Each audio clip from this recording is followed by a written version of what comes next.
ರಾಜ್ಯ ರಾಜಕೀಯದಲ್ಲಿ ನಾಯಕತ್ವ ಜಟಾಪಟಿ ಜೋರಾಗ್ತಾ ಇದೆ. ಇತ್ತ ಡಿಸಿಎಂ ಡಿಕೆ ಶಿವಕುಮಾರ್ ಅವರ ನಡೆ ಕುತೂಹಲವನ್ನ ಹುಟ್ಟುಹಾಕಿದೆ. ಬಜೆಟ್ ಪೂರ್ವಭಾವಿ ಸಭೆಗೆ ಬೇಕಂತಲೇ ಗೈರಾಗಿದ್ದಾರಾ ಡಿಸಿಎಂ ಡಿಕೆ ಶಿವಕುಮಾರ್ ಅವರು? ಸದ್ಯಕ್ಕಿರುವಂತಹ ಪ್ರಶ್ನೆ. ಪವರ್ ಶೇರಿಂಗ್ ಜಟಾಪಟಿಯ ನಡುವೆ ಬಜೆಟ್ ಪೂರ್ವಭಾವಿ ಸಭೆಗೆ ಡಿಸಿಎಂ ಡಿಕೆ ಶಿವಕುಮಾರ್ ಅವರು ಗೈರಾಗಿದ್ದಾರೆ. ನಾಯಕತ್ವ ಗೊಂದಲದ ಇತ್ಯರ್ಥಕ್ಕಾಗಿ ದೆಹಲಿ ಪ್ರವಾಸವನ್ನ ಕೈಗೊಂಡಿದ್ದಾರೆ. ಸಿಎಂ ಪಟ್ಟ ಕೊಡಲೇಬೇಕು ಅಂತ ಬಿಗಿ ಪಟ್ಟು ಹಿಡಿಯೋಕೆ ತೆರಳಿದ್ದಾರೆ ಡಿಸಿಎಂ ಡಿಕೆ ಶಿವಕುಮಾರ್ ಅವರು. ಸಿಎಂ ಅನುಮತಿ ಪಡೆದೇ ದೆಹಲಿಗೆ ತೆರಳುತ್ತೇನೆ ಅಂತ ಒಂದ್ ಕಡೆಯಲ್ಲಿ ಡಿಕೆ ಹೇಳಿಕೆಯನ್ನ ಕೊಟ್ಟಿದ್ದಾರೆ. ಸಿಎಂಗೆ ಲೆಟರ್ ಬರೆದು ನಾನು ಪರ್ಮಿಷನ್ ಅನ್ನ ಕೇಳಿದ್ದೇನೆ.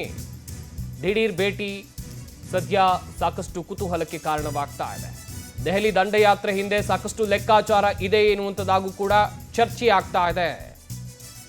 ಸಾಕಷ್ಟು ಲೆಕ್ಕಾಚಾರವನ್ನ ಡಿಸಿಎಂ ಡಿಕೆ ಶಿವಕುಮಾರ್ ಅವರು ಇಲ್ಲಿ ಹಾಕಿದಾರ. ಒಂದ್ ಕಡೆಯಲ್ಲಿ ನಾಯಕತ್ವ ಜಟಾಪಟಿ ಎಷ್ಟರ ಮಟ್ಟಿಗೆ ರಾಜ್ಯ ರಾಜಕೀಯದಲ್ಲಿ ನಡೀತಾ ಇದೆ. ಎರಡೆರಡು ಬಣ ಇದೆ ರಾಜ್ಯ ಕಾಂಗ್ರೆಸ್ನಲ್ಲಿ. ಒಂದು ಸಿದ್ದರಾಮಯ್ಯ ಬಣ, ಇನ್ನೊಂದು ಡಿಸಿಎಂ ಡಿಕೆ ಶಿವಕುಮಾರ್ ಅವರ ಬಣ ಎನ್ನುವಂತ ಲೆವೆಲ್ಗೆ ಹೋಗಿದೆ. ಒಂದಷ್ಟು ಶಾಸಕರು ಸಿದ್ದರಾಮಯ್ಯ ಪರವಾಗಿ ಹೇಳಿಕೆಯನ್ನು ಕೊಟ್ಟರೆ, ಡಿಸಿಎಂ ಡಿಕೆ ಶಿವಕುಮಾರ್ ಅವರ ಪರವಾಗೂ ಕೂಡ ಹೇಳಿಕೆ ಕೊಡುವಂತ ಶಾಸಕರು ಇದ್ದಾರೆ. ಪದೇ ಪದೇ ಡಿಸಿಎಂ ಡಿಕೆ ಶಿವಕುಮಾರ್ ಅವರು ದೆಹಲಿಗೆ ತೆರಳುತ್ತಾ ಇದ್ದಾರೆ. ಅದು ಕೂಡ ಕುರ್ಚಿ ಜಟಾಪಟಿಗೆ ಎನ್ನುವಂಥ ನಿಟ್ಟಿನಲ್ಲೂ ಕೂಡ ಚರ್ಚೆ ಆಗ್ತಾ ಇದೆ. ಈಗಲೂ ಕೂಡ ದೆಹಲಿಗೆ ತೆರಳಿದ್ದಾರೆ. ಹೈಕಮಾಂಡ್ ಮುಂದೆ ಯಾವ ರೀತಿಯಾಗಿ ತಮ್ಮ ಬಿಗಿ ಪಟ್ಟನ್ನ ಇಡ್ತಾರೆ ಡಿಸಿಎಂ ಡಿಕೆ ಶಿವಕುಮಾರ್ ಅವರು? ಸಾಕಷ್ಟು ಕುತೂಹಲಕ್ಕೆ ಕಾರಣವಾಗ್ತಾ ಇದೆ. ಸಿಎಂ ಗಾದಿ ವಿಚಾರವನ್ನ ಜೀವಂತವಾಗಿ ಇಟ್ಟುಕೊಳ್ಳೋದು, ಹಾಗೆಯೇ 5 ವರ್ಷವೂ ಕೂಡ ಸಿಎಂ ಸಿದ್ದರಾಮಯ್ಯ ಏನು ಮುಖ್ಯಮಂತ್ರಿ ಎಂಬುವಂಥ ಅಭಿಪ್ರಾಯ ಇದೆಯಲ್ಲ, ಅದನ್ನು ಅಳಿಸಾಕೋದು. ಹೋದಲ್ಲಿ ಬಂದಲ್ಲೂ ಅವರು ಅದೇ ರೀತಿಯಾದಂಥ ಹೇಳಿಕೆಯನ್ನು ಕೊಡ್ತಾ ಇದ್ದಾರೆ. ಕುರ್ಚಿ ಬಿಡದೇ ಇದ್ರೆ ಏನ್ ಬೇಕಾದ್ರೂ ಮಾಡ್ತೀನಿ ಎನ್ನುವಂಥ ಸಂದೇಶವನ್ನ ರವಾನಿಸುವ ನಿಟ್ಟಿನಲ್ಲಿ ಡಿಸಿಎಂ ಡಿಕೆ ಶಿವಕುಮಾರ್ ಅವರು ಪ್ಲಾನ್ಗಳನ್ನ ಹಾಕೊಂಡಿದ್ದಾರಾ? ನಾನು ಸಿದ್ದರಾಮಯ್ಯನವರು ಏನ್ ಮಾತಾಡಿದೀವಿ ನನಗೆ ಗೊತ್ತು. ನಾವಿಬ್ಬರೇ ಕದ್ದು ಮುಚ್ಚಿ ಮಾತಾಡ್ಕೊಂಡಿಲ್ಲ. ನಮ್ಮ ಪಕ್ಷದ ವರಿಷ್ಠರು ನಾವು ಎಲ್ಲ ಸೇರಿ ಮಾತಾಡಿದ್ದೀವಿ. ಆ ಮಾತು ಪ್ರಕಾರ ಇಬ್ರು ನಾವು ಮಾತಾಡ್ಕೊಂಡಿದ್ದೀವಿ. ಬೇರೆಯವರೆಲ್ಲ ಇದಕ್ಕೆ ಟೆನ್ಷನ್ ತಗೊಳ್ಳೋದು, ಸ್ಟೇಟ್ಮೆಂಟ್ ಕೊಡೋದ್ರಿಂದ ಯಾರಿಗೂ ಏನೂ ಪ್ರಯೋಜನ ಆಗೋದಿಲ್ಲ. ಯಾರಿಗೂ ಏನು ಪ್ರಯೋಜನ ಇಲ್ಲ. ಅವ್ರು ಯಾರು ಸ್ಟೇಟ್ಮೆಂಟ್ ಕೊಡ್ತಾ ಇದ್ದಾರೆ, ನನ್ನ ಪರ ಕೊಡ್ತಾ ಇರ್ಬೋದು, ನನ್ನ ವಿರುದ್ಧ ಕೊಡ್ತಾ ಇರ್ಬೋದು, ಮಂತ್ರಿಗಳಿರ್ಬೋದು, ಶಾಸಕರಿರ್ಬೋದು, ಯಾರೇ ಇರಲಿ, ಪಾರ್ಟಿ ಡ್ಯಾಮೇಜಿಂಗ್ ಸ್ಟೇಟ್ಮೆಂಟ್ಗಳೇ ಹೊರತು ಪಾರ್ಟಿಗೆ ಒಳ್ಳೇದು ಮಾಡೋ ಸ್ಟೇಟ್ಮೆಂಟ್ ಅಲ್ಲ. ಎಲ್ಲ ಬಾಯಿ ಮುಚ್ಕೊಂಡು ಸುಮ್ಮನೆ ಇದ್ರೆ ಒಳ್ಳೇದು ಅಂತ ಮಲ್ಲಿಕಾರ್ಜುನ ಖರ್ಗೆ ಸಾಹೇಬರು ಹೇಳಿದ್ದಾರೆ. ಅದನ್ನ ನಾವು ಪಾಲನೆ ಮಾಡ್ಕೊಂಡು ಹೋಗ್ಬೇಕು. ನಾವು ಮಾತಾಡಿದ್ರೆ ನೋಟಿಸ್ ಕೊಡ್ತಾರೆ, ಯತೀಂದ್ರ ಅವ್ರಿಗೆ ಯಾಕೆ ನೋಟಿಸ್ ಕೊಡಲ್ಲ ಅನ್ನೋಂತ ಪ್ರಶ್ನೆಯನ್ನ ಇಕ್ಬಾಲ್ ಹುಸೇನ್ ಅವರು ಮಾಡಿದ್ದಾರೆ. ಹೈಕಮಾಂಡ್ ಕೇಳೋಣ. ಎಸ್, ಈ ಬಗ್ಗೆ ಇನ್ನಷ್ಟು ಮಾಹಿತಿಯನ್ನು ಕೊಡ್ತಾರೆ ನಮ್ಮ ಪ್ರತಿನಿಧಿ ಆನಂದ್. ದೂರವಾಣಿ ಸಂಪರ್ಕದಲ್ಲಿ ಜಾಯ್ನ್ ಆಗ್ತಾ ಇದ್ದಾರೆ. ಆನಂದ್, ಗಮನಿಸ್ತಾ ಇದ್ವಿ ಒಂದ್ ಕಡೆಯಲ್ಲಿ ಡಿಸಿಎಂ ಡಿಕೆ ಶಿವಕುಮಾರ್ ಅವರು ಈ ಹಿಂದೆಯೂ ಕೂಡ ದೆಹಲಿಗೆ ತೆರಳಿದ್ರು, ಹೈಕಮಾಂಡ್ ನಾಯಕರನ್ನ ಭೇಟಿಯಾಗುವಂತ ಪ್ರಯತ್ನವನ್ನ ಮಾಡಿದ್ರು. ಈಗ ಮತ್ತೆ ದೆಹಲಿ ದಂಡಯಾತ್ರೆಯನ್ನ ಕೈಗೊಂಡಿದ್ದಾರೆ. ಇದರ ಹಿಂದಿರುವಂತ ಲೆಕ್ಕಾಚಾರಗಳು ಏನೇನು? ಸಂಪತ್, ಪ್ರಮುಖವಾಗಿ ಡಿಕೆ ಶಿವಕುಮಾರ್ ಅವರ ಇತ್ತೀಚಿನ ನಡೆ ಏನಿದೆ ಇದು ಬಹಳಷ್ಟು ಒಂದು ಅಚ್ಚರಿಗೆ ಕಾರಣವಾಗಿರ್ತಕ್ಕಂಥದ್ದು.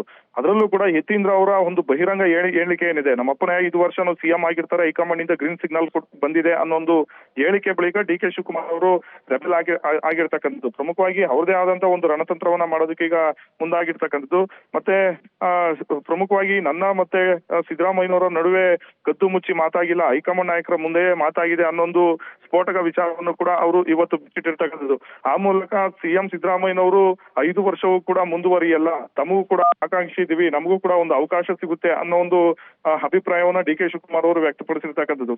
ಇದೇ ಅಲ್ಲದೆ ಹೈಕಮಾಂಡ್ ನಾಯಕರು ಮೌನವಾಗಿ ಏನಿದ್ದಾರೆ ಅದನ್ನು ಕೂಡ ಒಂದು ಇತ್ಯರ್ಥಪಡಿಸಬೇಕು ಅನ್ನೊಂದು ವಿಚಾರವನ್ನು ಕೂಡ ಅವರು ಪರೋಕ್ಷವಾಗಿ ಪ್ರಸ್ತಾಪ ಮಾಡಿರ್ತಕ್ಕಂಥದ್ದು.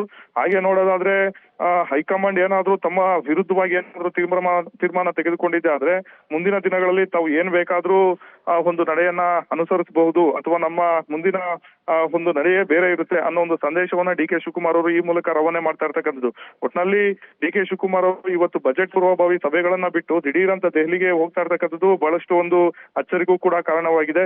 ಜೊತೆಗೆ ಹೈಕಮಾಂಡ್ ನಾಯಕರನ್ನ ನೇರವಾಗಿ ಭೇಟಿ ಮಾಡಿ ಈ ವಿಚಾರವನ್ನ ಇತ್ಯರ್ಥಪಡಿಸಬೇಕು ಅನ್ನೋ ನಿಟ್ಟಿನಲ್ಲಿ ಮಾತುಕತೆ ನಡೆಸೋದಕ್ಕೂ ಕೂಡ ಮುಂದಾಗಿರ್ತಕ್ಕಂಥದ್ದು. ಪ್ರಮುಖವಾಗಿ ಮಲ್ಲಿಕಾರ್ಜುನ್ ಖರ್ಗೆ, ಪ್ರಿಯಾಂಕಾ ಗಾಂಧಿ ಅವರನ್ನ ಭೇಟಿ ಮಾಡಿ ಅವರ ಮುಂದೆ ಒಂದು ಹಕ್ಕೊತ್ತಾಯ ಮಂಡನೆ ಮಾಡೋದಕ್ಕೂ ಕೂಡ ಡಿಕೆ ಶಿವಕುಮಾರ್ ಅವರು ಪ್ಲಾನ್ ಮಾಡ್ಕೊಂಡಿದ್ದಾರೆ ಅನ್ನೋ ಒಂದು ಮಾಹಿತಿಗಳು ಲಭ್ಯವಾಗ್ತಾ ಇರ್ತಕ್ಕಂಥದ್ದು. ಅವಶ್ಯಕತೆ ಬಿದ್ದರೆ ರಾಹುಲ್ ಗಾಂಧಿ ಅವರನ್ನು ಕೂಡ ಭೇಟಿ ಮಾಡಿ ಅವರ ಮೂಲಕವೇ ಈ ಎಲ್ಲ ಒಂದು ಗೊಂದಲಕ್ಕೆ ತೆರೆ ಎಳಿತಕ್ಕಂಥ ಒಂದು ಪ್ರಯತ್ನಕ್ಕೆ ಡಿ ಕೆ ಶಿವಕುಮಾರ್ ಅವರು ಮುಂದಾಗಿದ್ದಾರೆ. ಯಾಕೆಂದ್ರೆ ಸಿದ್ದರಾಮಯ್ಯನವರು ಪದೇ ಪದೇ ಹೇಳ್ತಾ ಇದ್ರೆ ರಾಹುಲ್ ಗಾಂಧಿ ಅವರು ಒಪ್ಪಿದ್ರೆ ನಾನು ಕುರ್ಚಿ ಬಿಡೋದಕ್ಕೆ ರೆಡಿ ಅನ್ನೋ ಮಾತನ್ನ ಸಿದ್ದರಾಮಯ್ಯನವರು ಹೇಳ್ತಾ ಇರ್ತಕ್ಕಂಥದ್ದು. ಅದರಂತೆ ರಾಹುಲ್ ಗಾಂಧಿ ಅವರ ಮನವೊಲಿಕೆಗೆ ಎಲ್ಲಾ ರೀತಿಯ ಒಂದು ಕಸರತ್ತನ್ನ ಡಿ ಕೆ ಶಿವಕುಮಾರ್ ಅವರು ಶುರು ಮಾಡ್ತಾ ಇರ್ತಕ್ಕಂಥದ್ದು. ಈ ಕಡೆ ಸಿಎಂ ಸಿದ್ದರಾಮಯ್ಯನವರು ಬಜೆಟ್ ಮಂಡನೆ ಮಾಡೋದಕ್ಕೆ ಎಲ್ಲಾ ರೀತಿಯ ಒಂದು ತಯಾರಿಯನ್ನ ಮಾಡ್ಕೊಂಡಿದ್ದಾರೆ. ಬಜೆಟ್ ನಂತರವಾದ್ರೂ ತಮಗೆ ಏನಾದ್ರೂ ಅವಕಾಶವನ್ನ ಮಾಡಿಕೊಡ್ತಾರಾ ಇಲ್ವಾ, ಅಥವಾ 2 ವರ್ಷಕ್ಕಾದ್ರೂ ಏನಾದ್ರೂ ತಮಗೆ ಒಂದು ಅವಕಾಶವನ್ನ ಮಾಡಿಕೊಡ್ತಾರಾ, ಹೀಗೆ ಬಹಳಷ್ಟು ಒಂದು ಗೊಂದಲ ಒಂದು ಜಿಜ್ಞಾಸೆ ಡಿ ಕೆ ಶಿವಕುಮಾರ್ ಅವರಲ್ಲೂ ಕೂಡ ಇದೆ. ಹೀಗಾಗಿ ಡಿ ಕೆ ಶಿವಕುಮಾರ್ ಅವರು ಈ ಎಲ್ಲಾ ಒಂದು ಗೊಂದಲಗಳನ್ನ ಬಗೆಹರಿಸ್ಕೊಳ್ತಕ್ಕಂಥ ನಿಟ್ಟಿನಲ್ಲಿ ನೇರವಾಗಿ ಹೈಕಮಾಂಡ್ ಜೊತೆ ಮಾತುಕತೆ ನಡೆಸೋದಕ್ಕೆ ಮುಂದಾಗಿದ್ದಾರೆ. ಸಂಪತ್. ಥ್ಯಾಂಕ್ ಯು ಆನಂದ್ ತಮ್ಮೆಲ್ಲ ಡೀಟೇಲ್ಸ್ಗಾಗಿ.